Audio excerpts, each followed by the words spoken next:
तो भाजपा ने 195 सीटों पर अपने उम्मीदवारों की सूची जारी कर दी है और उसी के साथ साथ भाजपा ने उत्तर प्रदेश में 80 पर 51 सीटों पर अपने उम्मीदवारों की सूची जारी कर दी है। अगर हम बात करें तो देश के अंदर सर्वाधिक लोकसभा सीटें उत्तर प्रदेश से आती हैं और कल शाम को भाजपा ने 51 सीटों पर शुभ मुहूर्त अपना दिखाया है, क्योंकि 51 शुभता का प्रतीक होता है। इसलिए भाजपा ने कल 51 सीटों पर जो अपनी लिस्ट जारी की है उसमें सबसे ऊपर जो नाम है वो देश के प्रधानमंत्री नरेंद्र मोदी का नाम है। और नरेंद्र मोदी इस बार फिर बनारस से, जिसको बाला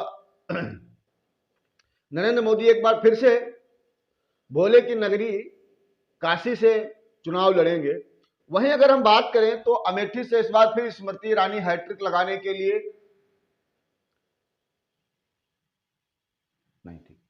वहीं अगर हम बात अमेठी की करें तो अमेठी से स्मृति ईरानी इस बार फिर से टिकट की लिस्ट में उनको नाम आ गया है, टिकट उनको मिल गया है। और मथुरा से ड्रीम गर्ल हेमा मालिनी एक बार फिर से मैदान में है। वहीं अगर हम बात लखनऊ की करें तो राजनाथ सिंह एक बार फिर से यहाँ हैट्रिक लगाने के लिए चुनावी मैदान में आ गए हैं। लेकिन पूरे उत्तर प्रदेश में जो सबसे चर्चित सीट रही है उसको लखीमपुर कहा जाता है, क्योंकि पिछले दिनों लखीमपुर की लोकसभा खीरी जो पड़ती है, यहाँ पर तिकुनिया कांड हुआ था और उसके बाद लखीमपुर खीरी पूरी दुनिया में चर्चा का विषय बना। लोगों को ऐसा लगा कि यहाँ से जो 2 बार से सांसद और केंद्रीय गृह राज्य मंत्री अजय मिश्रा टेनी हैं उनका नाम कट जाएगा और तमाम दावेदार लिस्ट में आ गए कि इनका नाम आ जाएगा, इनका नाम आ जाएगा, फलाने आ जाएंगे, ढिमाके आ जाएंगे, कोई पीलीभीत से लाएगा, कोई शाहजहांपुर से लाया जाएगा। इधर उधर से एन के प्रकार है ना, बाजार ये गर्म हुआ कि अजय मिश्रा टेनी को राज्यसभा भेजा जा सकता है, अजय मिश्रा टेनी को बहराइच भेजा जा सकता है। लेकिन जो भाजपा ने अपना सर्वे करवाया उसमें जो बात निकल करके सामने आई थी, चूंकि लखीमपुर खीरी की जो खीरी लोकसभा सीट है ये ब्राह्मण बाहुल्य है, यहाँ पर पंडित वोट जो है वो निर्णायक वोट बैंक साबित होता है। अब अजय मिश्रा टेनी क्योंकि पंडित जी हैं तो इसलिए उनका वर्चस्व भी है, और वर्चस्व भी क्यों ना हो, क्योंकि लोग उनको अपना आदर्श मानते हैं। भले ही पिछले कुछ दिनों से वो विवादित रहे या उनको विवादित बनाया गया, तिकुनिया कांड को लेकर के तमाम अटकलें आई। कल भी जब उनकी सीट कन्फर्म हुई तो एक वीडियो आया जिसमें एक किसान कह रहा था कि अजय मिश्रा टेनी को भारतीय जनता पार्टी ने जो टिकट दिया है वो जले पर नमक छिड़कने का काम किया है। हम आपको वीडियो दिखाएंगे कि हमारे साइड में वो वीडियो चल रहा है जहां पे ये किसान कह रहा है, सिंधु बॉर्डर दिल्ली से ये आया है, बता रहे हैं, वायरल वीडियो है कि अजय मिश्रा टेनी को जो टिकट दिया गया है सरकार ने जले पर नमक छिड़कने का काम किया है और आंदोलन तब तक जारी रहेगा जब तक तिकुनिया हिंसा में मारे गए किसानों का न्याय नहीं हो जाता है।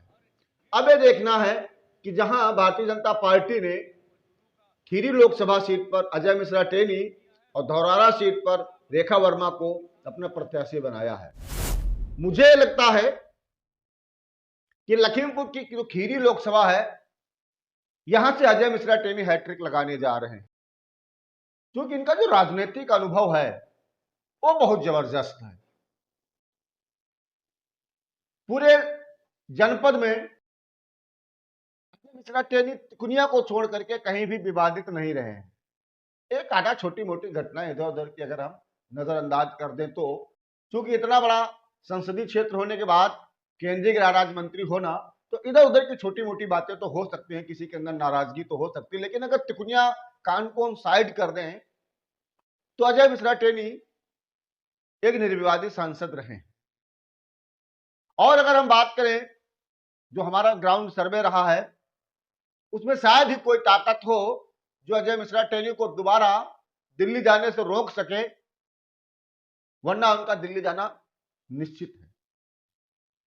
आसपास के दूर दराज के जब गांवों में हमने बात की तो जो सबसे बड़ी बात निकल के सामने आई है कि ये जो चुनाव होता है ये राष्ट्रीय लेवल का चुनाव है, यहाँ पर लोग देखते हैं मोदी जी को, क्योंकि जो नरेंद्र मोदी का चेहरा देख करके योगी आदित्यनाथ का चेहरा देख करके उनको वोट करता है, तो ऐसे में प्रत्याशी बहुत ज्यादा मायने नहीं रखता है। लेकिन लखीमपुर खीरी की खीरी लोकसभा सीट में मोदी के योगी के साथ साथ प्रत्याशी का भी चेहरा बहुत महत्वपूर्ण होता है और मायने भी रखता है।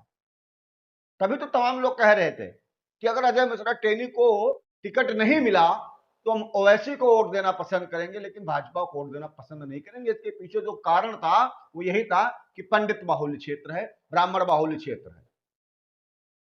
फिर वही करेंगे हम कि समाजवादी पार्टी से चूक हुई है। इसके बाद अगर हम बात धौरहरा की करें तो वहां पर रेखा अरुण वर्मा है। पिछली 2 बार से वो लगातार वहां पर सांसद हैं और उत्तराखंड की प्रभारी भी हैं और राष्ट्रीय कार्यकारिणी में वो राष्ट्रीय उपाध्यक्ष भी हैं। एक बार फिर भाजपा ने उन पर भरोसा जताया है।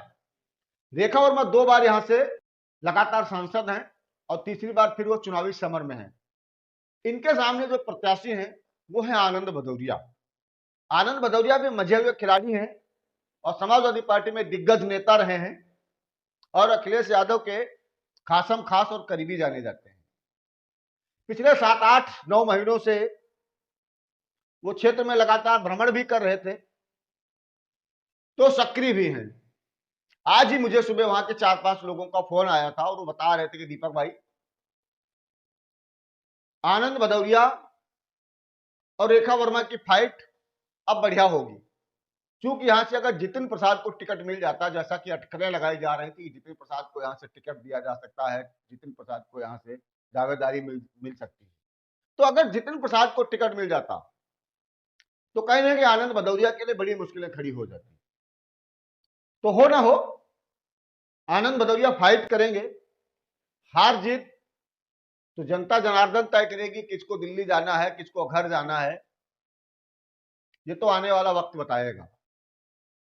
लेकिन बात जो हम करेंगे वो ये है कि यहां पर मोदी जी लड़े, योगी जी लड़े, रेखा वर्मा लड़े, आनंद भदौरिया लड़े, अजय मिश्रा टेनी लड़े, चाहे उत्कर्ष वर्मा लड़े, आम आदमी को क्या मिला है, क्षेत्र में कितना विकास हुआ है, इन दोनों सांसदों के विकास के दावे और विकास के वादे और उनकी पड़ताल अब हम करेंगे।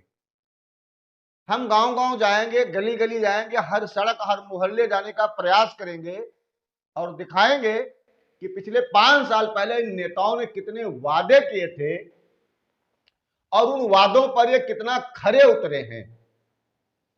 जिन गांवों को इन्होंने गोद लिया था, क्या वो गांव चलने लगे हैं या अभी तक वो गोद में ही खेल रहे हैं?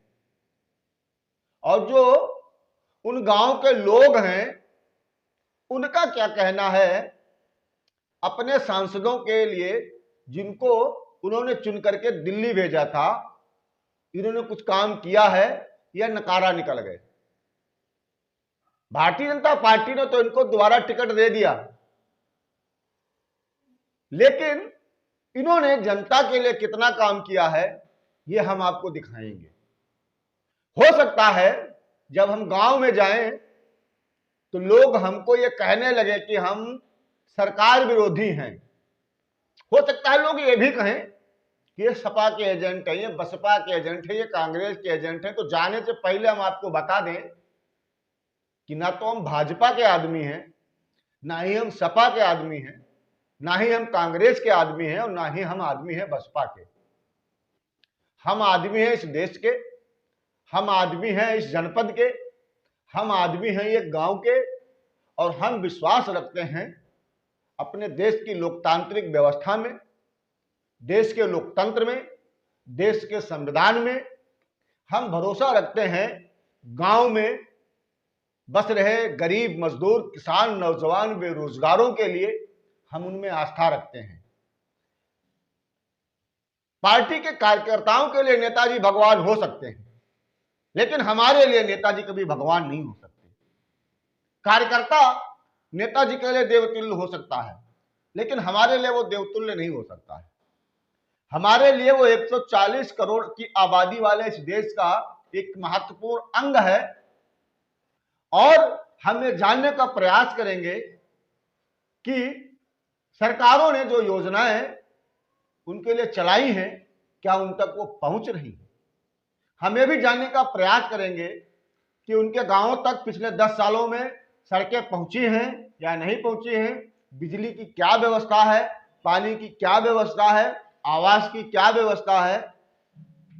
तमाम जो सरकारी योजनाएं हैं हम उन पर सब पर बात करेंगे।